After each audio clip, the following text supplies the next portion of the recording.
What if the biggest corruption scandal in history didn't start in a Swiss bank or a Wall Street boardroom, but at a gas station car wash in the capital of Brazil? A simple money laundering investigation that accidentally unraveled a criminal conspiracy so vast it would topple presidents, imprison billionaires, and expose a system of bribery that had infected an entire nation. This is Operation Car Wash, or Operação Lava Jato, a scheme that siphoned over $5 billion in bribes from Brazil's state-owned oil company Petrobras and funneled it into the pockets of the country's most powerful politicians and business leaders. For years, a cartel of Brazil's largest construction companies systematically overcharged Petrobras for contracts, using the extra money to pay off a sprawling network of corrupt executives and politicians. It was a well-oiled machine of graft that funded elections, built empires, and decided the fate of a nation. This is the story of the small team of prosecutors who stumbled upon this system, the explosive plea bargains that brought it all crashing down, and how the heroes of the story would eventually face their own downfall. It all began in 2014. Federal police in the city of Curitiba were investigating a black market money dealer, a doleiro named Carlos Habib Chater. The investigation was codenamed Lava Jato because Chater was using a local car wash and gas station to launder money. It was supposed to be a routine case, but as they dug deeper, they found a gift, a Range Rover Evoque given by the money dealer to a man named Paulo Roberto Costa. This wasn't just any man. Paulo Roberto Costa was a former director at Petrobras, Brazil's state-owned oil company and the largest corporation in the entire southern hemisphere. Why was a powerful oil executive receiving gifts from a small-time money launderer? Faced with prison time, Costa did something that would change Brazilian history. He signed a plea bargain, a delação premiada. He agreed to tell the prosecutors everything.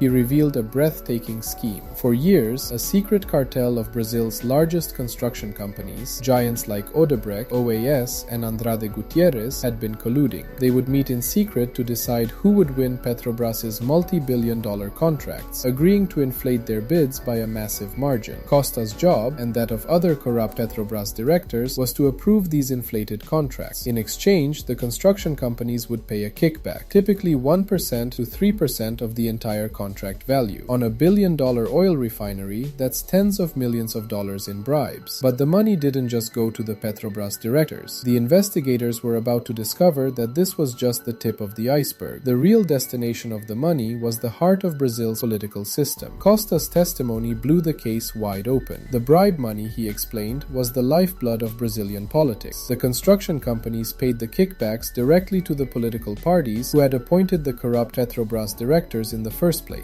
It was a perfectly circular system of corruption. Political parties would get their allies appointed to key positions at Petrobras. Those appointees would then ensure the cartel won the contracts. The cartel would then pay bribes back to the political parties, funding their election campaigns and enriching them personally. The state's most valuable asset, its oil company, was being used as a private piggy bank for the political elite. At the center of this web was one company, Odebrecht, the largest construction conglomerate in Latin America. When the car wash task force raided their offices, they found something unbelievable. Odebrecht had an entire department, officially called the Division of Structured Operations, but known internally as the Department of Bribes. It was a fully staffed professional operation dedicated to paying off politicians across Latin America. They had their own secure software, their own secret bank accounts, and a list of code names for every politician they paid. When the head of Odebrecht, Marcelo Odebrecht, was arrested, he eventually signed a plea bargain. His testimony and the records from the bribe department was the final nail in the coffin for Brazil's political establishment. It implicated hundreds of politicians, from city councilmen to sitting senators to former presidents. The scale was staggering. Over the course of a decade, Odebrecht alone had paid nearly $800 million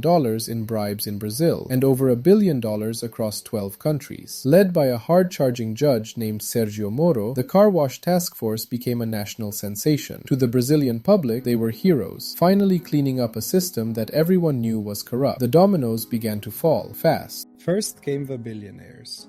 The CEOs of Odebrecht, OAS, and other major construction firms were arrested and sentenced to long prison terms. Then came the politicians.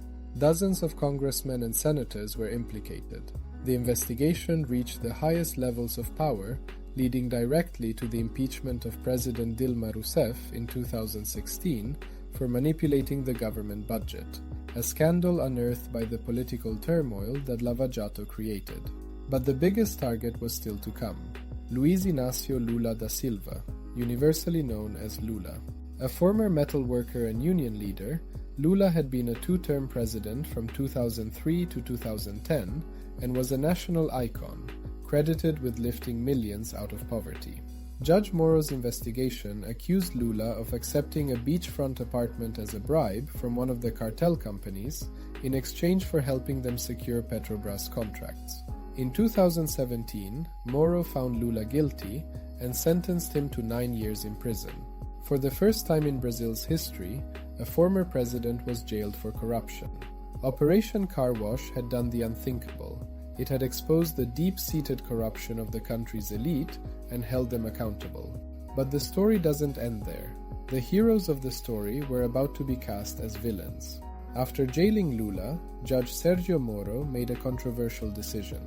He accepted a position as Minister of Justice in the government of Jair Bolsonaro, a far-right populist who had won the presidency after Lula was barred from running.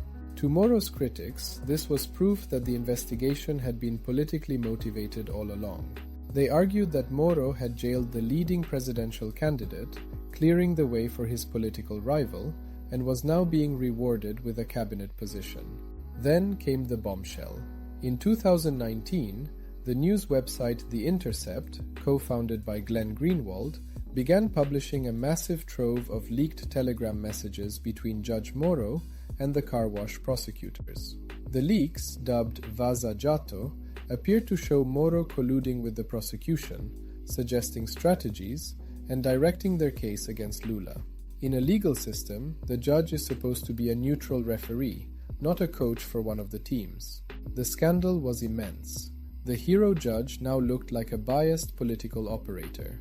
The Supreme Court began to review the cases, and in 2021, they annulled Lula's conviction, ruling that Judge Moro had been partial and that the case should never have been tried in his court. Lula was released from prison, his political rights were restored, and in 2022, in a stunning political comeback, he was elected president of Brazil for a third time.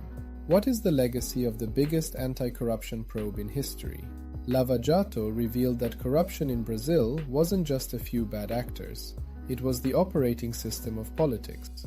Companies needed to pay bribes to win contracts, and politicians needed that money to win elections. Lesson 1. Systemic corruption requires a systemic solution, not just jailing a few individuals. The entire investigation was built on plea bargains. By offering reduced sentences to those who confessed and implicated others, prosecutors were able to climb the ladder of power. Lesson 2. In fighting organized crime, turning insiders against each other is the most powerful tool. The Car Wash Task Force took on the most powerful people in the country, but the political backlash and the revelations of their own misconduct ultimately undermined their work. Lesson 3. Anti-corruption efforts must be, and must be seen to be, completely impartial, or they risk being dismissed as political persecution. Many of the billionaires and politicians jailed by Lava Jato have since been released, their convictions overturned on technicalities. Lula is president again. The legacy is complex. Billions of dollars were returned to the state, but many of the powerful escaped final punishment. Lesson 4. The fight against corruption is not a single battle, but a constant, ongoing war. Operation Car Wash was a political and legal earthquake that shook Brazil to its core. It was a story of heroes and villains, where, in the end, it became hard to tell which was which. It showed the world the astonishing scale of modern corruption, but also the incredible difficulty of trying to dismantle it. The car wash may be closed, but the questions it raised will be debated for decades to come.